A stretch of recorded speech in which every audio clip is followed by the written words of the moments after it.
Kapag kumuha ka ng bagong sasakyan, akala mo doon na nagtatapos yon? Simula pa lang yan. Kailangan mo ng parts at service. Sa UAAGI may sarili silang training center na magtuturo ng technical at non-technical services sa lahat ng employees.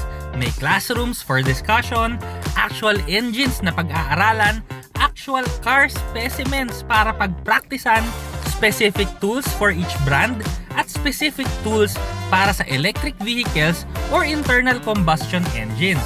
Kaya kung kukuha ka ng mga sasakyan ng Jetour Auto Philippines, Baik Philippines, Photon Philippines, Cherry Auto Philippines, Link & Co Auto Philippines, at Radar EV Philippines, sure ka sa serbisyo para sa sasakyan mo. Sa tabi nito, nandun din lang ang parts warehouse, kaya all bases covered, pati ang empowerment ng mga tao, pagpapalakas ng auto industry at masisigurado mong ang UAAGI ay nandito para sa long run.